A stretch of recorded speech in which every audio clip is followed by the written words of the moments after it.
Let's talk about blue, green, red, and yellow. First of all, no one personality is better than another. Let me give you a brief description of all four. Reds are hard-charging, aggressive, opinionated, driven, win-at-all-cost types of people. They like to be the best. They like to have the most expensive stuff. They are very into material things. They have a tendency to be very self-centered. Again, they're driven and aggressive, and they're winners for sure. They're leaders for sure, but they're also egotistical for the most part, and they're very self-centered. So a lot of times they have pretty quick tempers. So while there's good things, there's also a lot of bad things. And that's true of all four personalities. The second group are the blues. The blues are the, whoa, live for the moment. Let's have a blast. Let's go out and live life. You know what I mean? Let's suck the marrow out of the bone of life.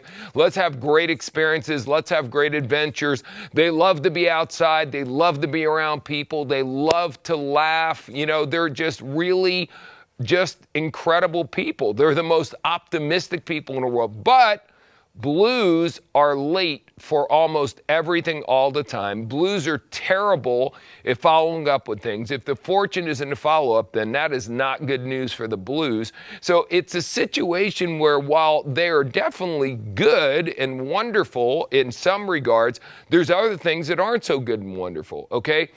Blues are natural followers. Reds are natural leaders. Again, what I'm going to do is just give you the basics of all four and then show you how they compare and contrast, which is really where the deeper lesson is here.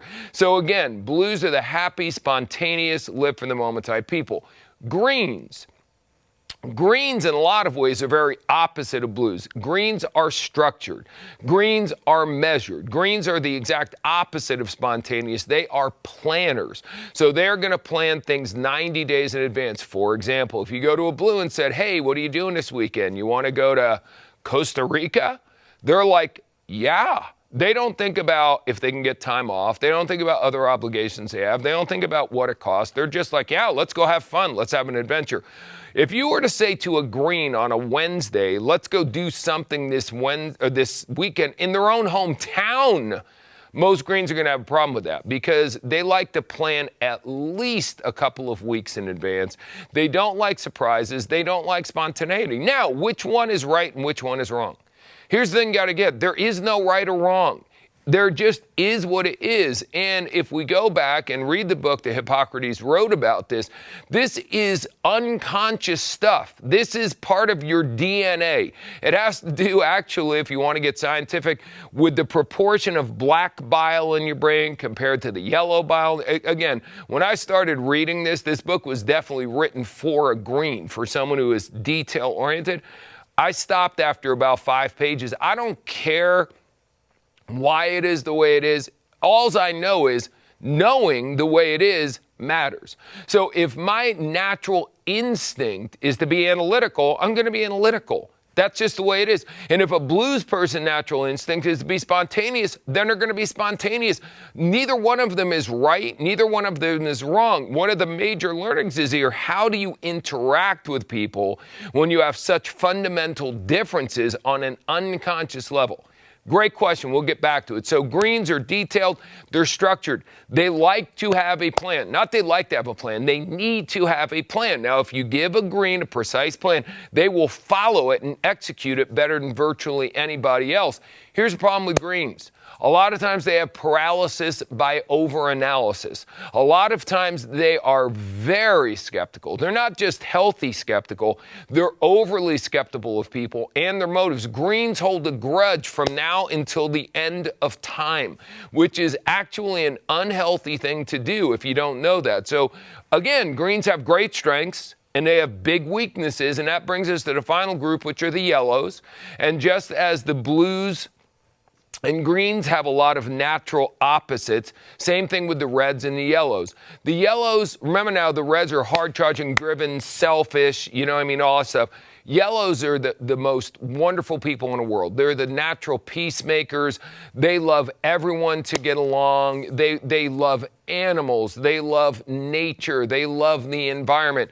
They have true, genuine relationships. They are more family-oriented than any other type of group. They are just really incredibly wonderful, caring, loving, genuine people. Now, what's the problem with the yellow? I mean, certainly sounds like they're the best people of all. Well, they're not really individually glory-driven. So a lot of times a yellow is not going to achieve an extreme amount in life because they're not driven by that. Now, here's what's crazy. A red is very driven by individual glory. Here's the thing about a red you may not know.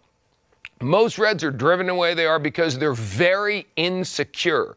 Inside, they feel like they're less than, they're not good enough. So if I go out and I'm number one, people will like me. If I buy a Lamborghini, or better yet, 3 Lamborghinis and a big house, then people will like me. So while reds a lot of times are very financially successful, it comes from a place of deep insecurity where yellows don't have that problem. They are secure, so they're not individual glory driven. Now, a yellow is team glory driven, which we'll talk about a little bit more when it comes to inspiring them. But the bottom line is yellows take a lot of things personally.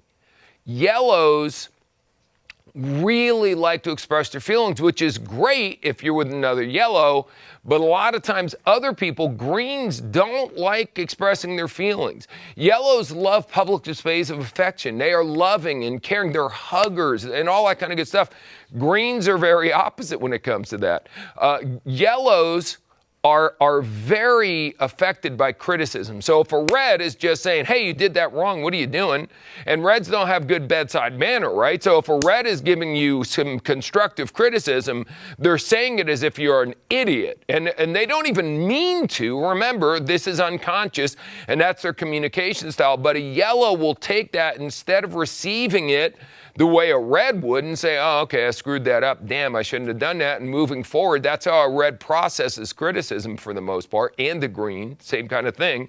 A yellow is like, oh my gosh, they don't like me. You know, I work so hard. And then they go into their own pity party.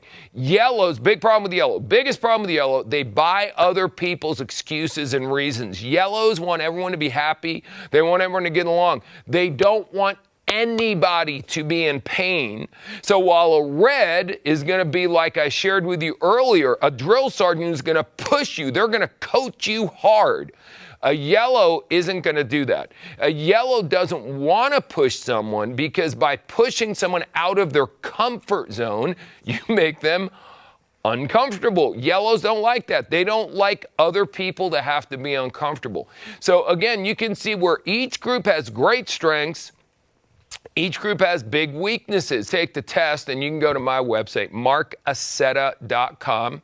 It's free. It's always been free. We've had over 1 million people take the test.